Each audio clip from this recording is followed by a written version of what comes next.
நம்மளுடைய சவால் என்னன்னா, திருமாவளவன் அவர்களுடைய கட்சி விடுதலை சிறுத்தை என்பது தனித்து நின்றால் ஜெயிக்காது கீக்காது அப்படி இப்படின்லாம் பேசுகிறீங்க. திமுக தனிச்சு நின்னா என்ன ஆகும் தெரியுமா? 5% 6% ஓட்டுக்கு மேலே வாங்காது. திருமாவளவனுடைய சதவீதம் எவ்வளோ வரும் தெரியுமா? 18% வரும். அவனா சேலஞ்சு பண்ணுறேன். பாமகவுக்கு அந்த 18% ஓட்டு இருக்கலாம், ஆனால் எல்லாரும் போட மாட்டாங்க. ஏன் தெரியுமா? அவங்க பெரும் பணக்கார குடும்பமாக மாறிடுது. குடும்ப சொத்தாக பாமக போயிடுது.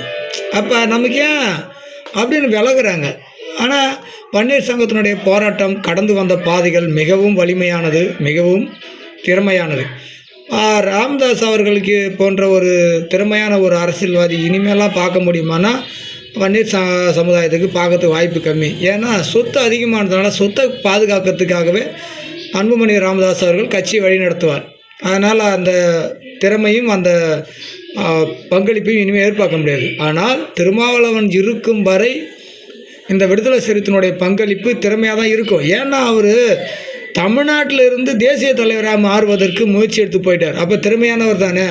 தமிழ்நாட்டில் துணை முதல்வர் பதவி கேட்டிருக்கணும், இல்லை நீங்கள் முதல்வர் பதவி 2 வருஷத்துக்காவது கேட்டிருக்கணும். அப்படி கேட்டிருந்தால் உங்களுடைய திறமை இந்தியா முழுக்க வந்திருக்கும். ஏன்னா ஒரு முதலமைச்சர், முன்னாள் முதலமைச்சர்ன்ற ஒரு பங்களிப்பு திறமையான ஒரு வழி நடத்திருக்கோம். அதெல்லாம் கேட்காம அதெல்லாம் போகாமல் நீங்கள் மாட்டு காலம் கடந்துட்டு உங்களுடைய அரசியல் பங்களிப்பு திராவிடத்துக்கே பயனாயிடுது.